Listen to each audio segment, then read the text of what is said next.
Bagaimana tanggapan Bapak, Pak? Kan menurut orang-orang awam kebanyakan bilangnya hukum itu tajam ke bawah sedangkan tumpul ke atas. Ya, kalau namanya orang awam, bahkan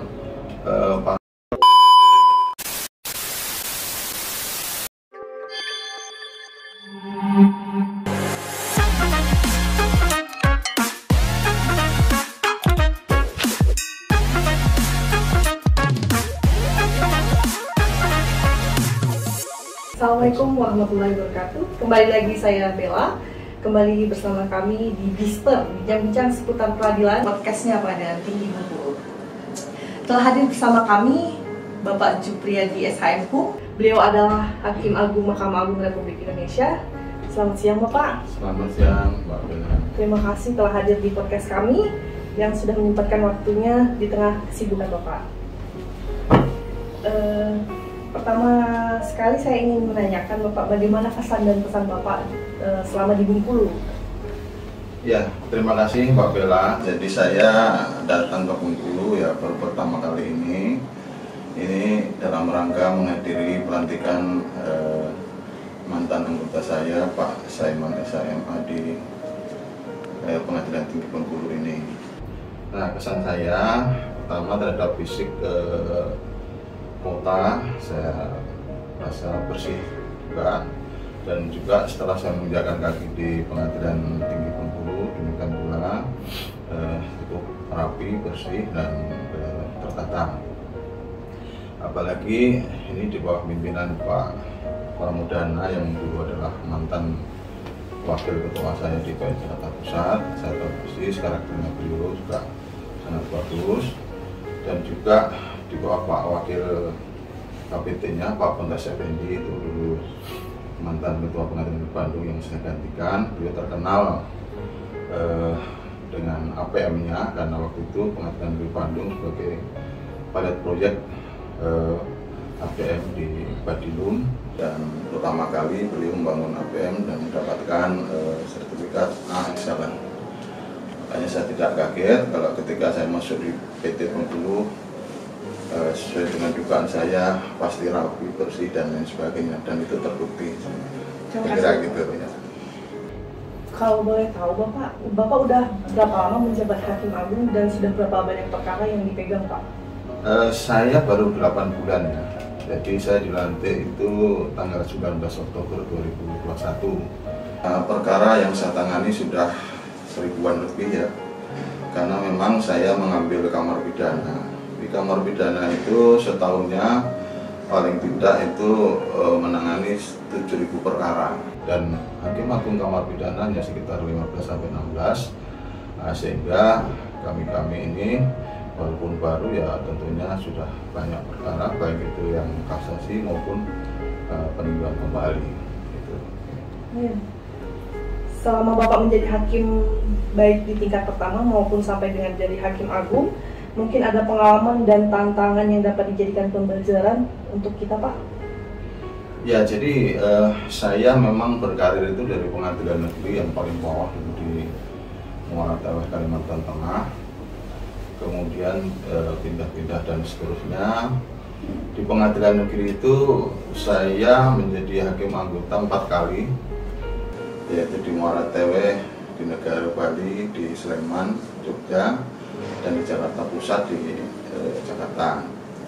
Kemudian jadi wakil juga 4 kali, di Muara Bulian Jambi, di Limbutu Gorontalo, di Balikpapan Kalimantan Timur, dan terakhir jadi wakil Jakarta Utara. Kemudian jadi ketua juga 4 kali, di Muara Bulian Jambi, di Limbutu Gorontalo, di Tanjung Pinang Kepulauan Riau, dan juga terakhir ketua pengadilan di Bandung kelas 1 Agustus di Jawa Barat. Nah, tentunya pengalaman seperti ini kalau sebagai hakim anggota tentunya kan saya lebih tupoksi saya itu untuk penanganan perkara. Tentu banyak sekali pengalaman yang harus kita peroleh. Yang paling penting kita tetap harus menjaga kinerja dan integritas kita, itu yang paling penting. Pada masa lalu saya dengan Pak KPT di Jakarta Pusat itu sempat kita mengalami satu hal yang kurang mengenakan karena salah satu hakim kita di oleh KPK, nah, sehingga kita agak sedikit istilahnya itu agak panas ya. Namun demikian setelah itu berangsur-angsur kita juga menjadi lebih bagus lagi karena dengan adanya OTT itu juga toh bisa yang membuat kita lebih ekstra hati-hati. Kemudian juga pengalaman waktu menjadi pimpinan, baik wakil maupun ketua, tentu itu agak berbeda dengan ketika menjadi hakim biasa. Kalau hakim diangkat sebagai wakil atau ketua itu kan mungkin lebih banyak ngurusi administrasi, kode etik dan lain sebagainya. Nah, terkait dengan program APM atau agresi pemilihan mutu yang diprogram oleh Dirjen Badilum yang terdahulu Pak Iruswantoro, tadi saya katakan pilot proyeknya kan di PN Bandung. Nah, saya tinggal meneruskan apa yang telah diusahakan, telah dikerjakan oleh beliau Pak Wakapolres Pak Bintang Effendi dan semuanya berjalan dengan baik. Nah, apa perlunya APM? Ternyata setelah saya pikir-pikir, saya rasakan bagaimanapun walaupun APM itu masih berkutat ke arah yang fisik, tetapi toh akhirnya juga untuk pelayanan juga akan lebih bagus. Itu pengalaman saya. Bagaimana tanggapan Bapak, Pak? Kan menurut orang-orang awam kebanyakan bilangnya hukum itu tajam ke bawah sedangkan tumpul ke atas. Ya, kalau namanya orang awam, bahkan para pengamat yang di luar keahliannya di bidang hukum itu boleh saja mengatakan seperti itu. Nah, karena apalagi dengan era media sekarang ini kan bebas menyuarakan, pasti media itu akan memberitakan sesuatu yang layak jual. Nah, ketika yang layak jual itu tentunya kan yang menarik itu menurut media biasanya agak berbeda dengan kita. Tetapi kalau saya pribadi sebagai hakim yang sudah 30 tahun ya lebih ya, karena saya diangkat di tahun 92 sampai sekarang, itu rasanya juga yang penting bagi kita itu memutus sesuai dengan ketentuan yang ada dan fakta yang kita perlu di persidangan, tidak lebih. Ya kalaupun ada putusan yang mungkin dirasa kurang adil, itulah namanya keterbatasan manusia. Bagaimana yang saya alami di kota-kota besar, perkara sangat banyak, sementara jumlah hakimnya sedikit, mungkin saja ditemukan kekeliruan-kekeliruan yang dirasa oleh masyarakat kurang adil, makanya kemudian tumpul ke atas, tajam ke bawah, itu sesuatu yang mungkin bisa saja terjadi. Tetapi pengalaman saya, selama kita ini bekerja sebagai hakim, mendasarkan putusannya pada aturan yang berlaku dan fakta yang kita persidangan, ya insya Allah biasa saja, tidak ada. Oke. Pertanyaan selanjutnya, Pak, apa saran Bapak untuk hakim tinggi, khususnya Pengadilan Tinggi Bengkulu dan seluruh hakim tingkat pertama, untuk memotivasi diri agar menjadi hakim yang berintegritas tinggi dan lebih percaya di mata masyarakat?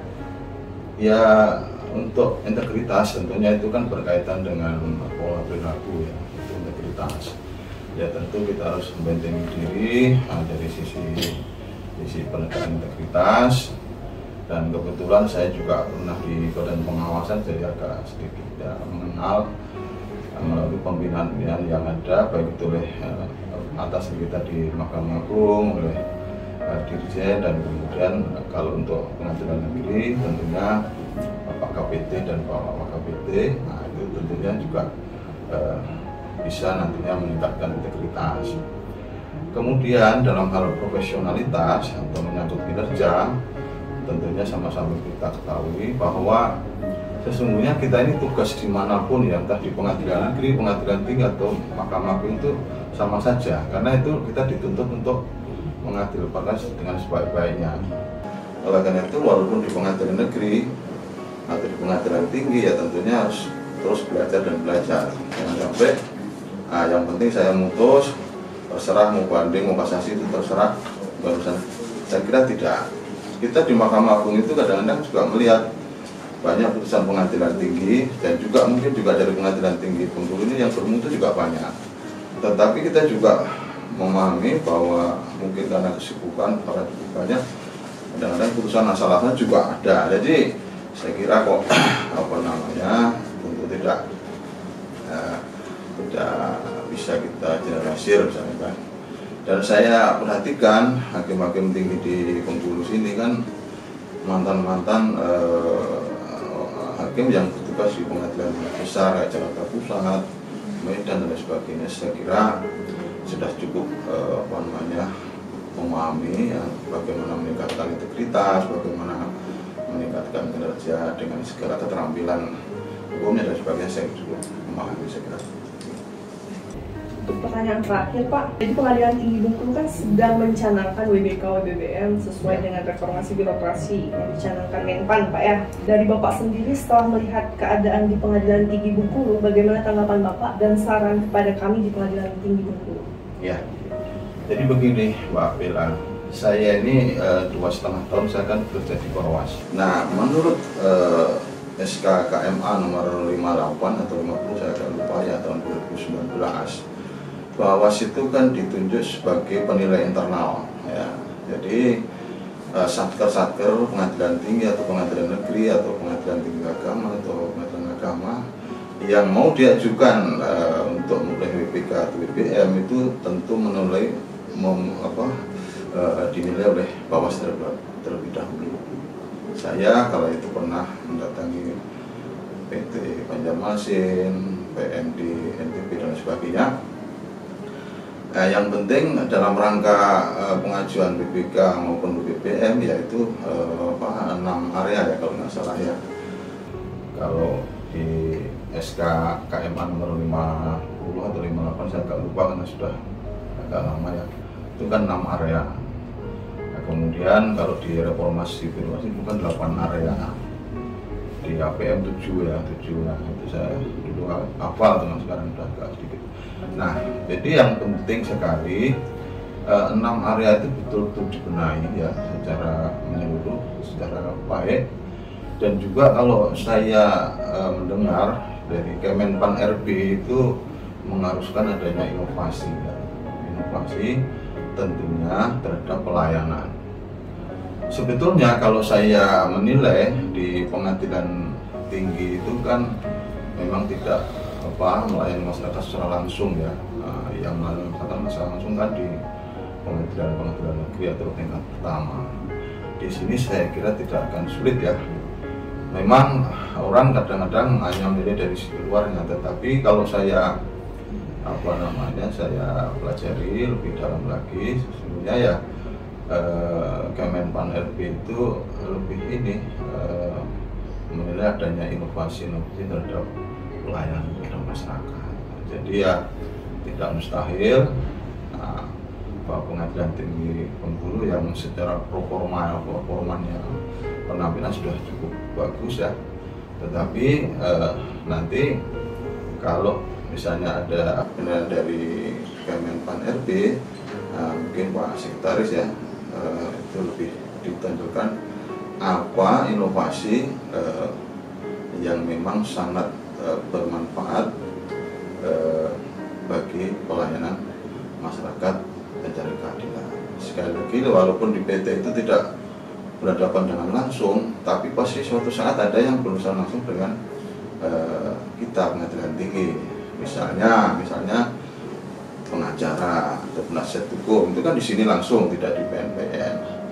Dan penasihat hukum pasti akan lebih cerdas menilainya pelayanan bagian dan sebagainya.